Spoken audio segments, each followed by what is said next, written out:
Yeah. Blackjack. Life is like a game of cards. It's not what you dealt, but how you play it. Yeah. Blackjack. To play each situation correctly. I remember they used to laugh at a brother. Welcome back, guys. Welcome back. It's your boy Delray Richardson, platinum songwriter, platinum artist, Straight Game TV. Thank you for tuning in. Thank you for clicking that play button and coming back once again. Click the like button, click the share button. So I got another question that came in regards to the Tupac and Faith Evans thing, and people who know I broke the news in regards to the song that she did, or should I say the song that Biggie did when he wrote the lyrics, dare I squeeze 3 at your cherry M3, bang every MC easily, busily. That was in reference to the car that she was driving that night when she met Tupac at the Hollywood Athletic Club, a cherry M3 BMW. And that was a subliminal shot at her from Biggie about that night. But the question was, do I think that Faith Evans had feelings for Tupac, or Tupac had feelings for Faith Evans? And the answer to that question is absolutely, positively yes. And the reason why I say that is, like I said, I was there when they first initially met, when she pulled up. When he jumped out the 500 Benz, she pulled up in the cherry red M3 BMW. But I want you to understand this. So when she pulled up, Tupac was in, Tupac, I'm bopping, you know what I mean? I'm going up in the club. Little did I know at that particular time he was going to meet Tretch. And so when he was jumped out the car, walking across the street, she pulled up in front of him, and she stopped, and she said, "Hey, Tupac, what's up?" And he was like, when he stopped, he was like, "Oh," and his whole vibe changed. A few words were exchanged. He basically told her, he liked her music and so on and so forth. I hollered at him. He was like, "Yo, hold on, wait for a minute," and I was like, "Nah." I went inside the club, but the initial meeting, that chance meeting, you could see immediately there was chemistry there. And so later on that night, once we got into the Hollywood Athletic Club, as you saw, as the world saw at that particular time, the picture that they had took. Once again, I want you to read this picture, you know what I mean, and look at it good. Like I told you, she didn't have her wedding ring on that night. And so look at her and look at Tupac. You could see right there immediately that there's chemistry there. You know what I mean? She basically said that was a setup. That photo, somebody was sent to set her up or something like that, which wasn't true. Like I said, the photographer there, he was there, or she was there every Wednesday night at the Hollywood Athletic Club, and I would frequent the spot. So I know what I'm talking about. So like I said, I seen it with my own eyes. But that's not the only thing that lets you know that there was chemistry there. I mean, throughout that whole night. But when we walked outside, like I said, we walked outside, me, Tupac, Frank Alexander, and the security guard from the actual Hollywood Athletic Club. Tupac wanted to smoke a cigarette. So when we walked outside, basically, playing it off, at the time, she tried to make, like she basically came to see where Tupac was, if you will, from the perspective of being in the club and walking across the parking lot. And you know how if you meet somebody and, like, say you meet a girl on the first night, celebrity or whatever, or just regular chick, but this is a celebrity situation. It's Tupac Shakur. Let's be quite honest. And he said, "Yo, y'all leaving?" Asking her and her girlfriend, who were walking to her car that was parked in the parking lot, and He said, because we about to go back to my hotel room. What y'all gonna do? And there was no resistance at all. There was no like, what you mean? What we gonna do? You know what I mean? She yelled across the parking lot, we're gonna follow you. So you know that a person that would make themselves available, not just because it's Tupac, but that will make themselves available, who's supposed to be a married woman, right?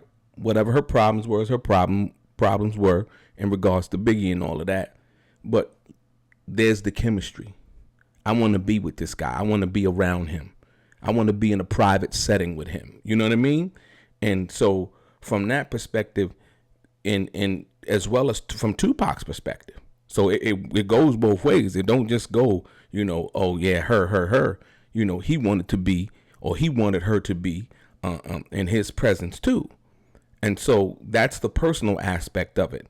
And then so the conversation takes place back at the hotel in regards to her working on the song, in which they record the next day. Now, not only is there a personal chemistry we come to know, but there's a professional one.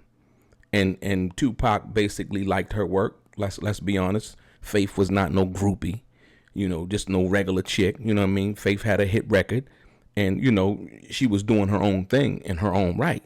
You know what I mean? And so Tupac respected that enough to say, hey, you know what? Let's work together. Let's do a song. Okay, cool. Next day, they go down to Can-Am Studios, and they cut the song. You wonder why they call you bitch. And so with that knowledge, understanding, reaction, I don't know if you ever heard the actual recording of them in the studio going back and forth, you know, trading ideas and things like that. It was a harmonious, wonderful situation. She was not under any stress.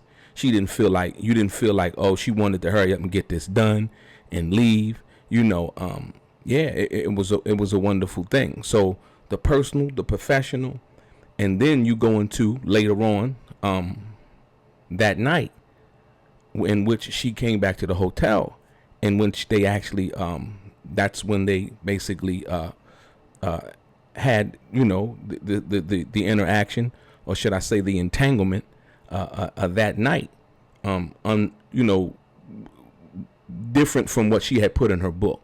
You know what I mean? She tried to make it seem like it was something different.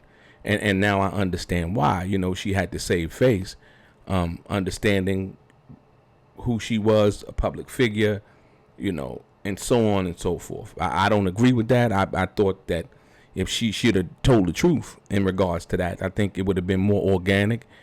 No one would have been able to tell her story. And like I said, once again, you wouldn't even have heard from me, you know. But the reason why I spoke up, like I said, once again, is because she lied, and she knows she lied. And, you know, so from that perspective. And so now, so you have all of this chemistry going on. And like I said, enough to actually, you know, stay in touch. Then you go, like I said, you go a few weeks out. And once again, they were at the Waiting to Exhale soundtrack release party. You see in this picture, once again, look at her face. Look at Tupac's face. Tupac has his hand around her waist. You know what I mean? There is there's no look of being uncomfortable. Everybody looks like they're in their element. You know what I mean? And they're enjoying the night. And it was what it was. So she had feelings for Tupac, and Tupac had feelings for her. You don't let nobody in your life and want them to be in your presence in the studio, from what we heard from all of the various people who saw them in the studio, with the public displays of affection and so on and so forth. You don't let people see you and witness you in that situation if you're not comfortable. Knowing your situation, that you have a whole husband, you know, no matter what the problems might be y'all going through, but you do have a whole husband at home, you know. So yeah, so like I said, once again, and then you go into the time after that, and so whatever transpired that led up into the beef, of with where he wanted to really go into right and hit him up, it wasn't about Faith. Faith was used as a pawn in that situation to make a dig at Biggie. You know, and you heard what he said in Hit 'Em Up. I don't need to repeat that, but you heard what he basically said in Hit 'Em Up. So, yeah. So, yeah, they have feelings for each other. They have feelings for each other. And you can best believe I'm talking about I'm not talking about I'm Tupac. I'm not talking about I'm Faith the R&B. I'm not talking about that. I'm talking about when two people who get together, two human beings, and they're attracted to each other. There's emotion, there's desire, there's passion, there's all of these things that transpire, and which led up to her going back to Tupac's hotel room later, after they recorded the song, and laying down and becoming one in a passionate embrace and intercourse. And so for whatever that was and whatever that meant, it was what it was at that time. So the question and the answer to that is absolutely positively yes. I think Tupac had feelings for her at that time, and she had feelings for him. And whatever happened, just like in all of our lives, when we have situations or whatever, girlfriend, boyfriend, whatever, husband, wife, whatever, things happen. And, you know, it is what it is. So, yeah, that there were definitely feelings and things of that nature there. And so, you know, your boy Delray, straight game.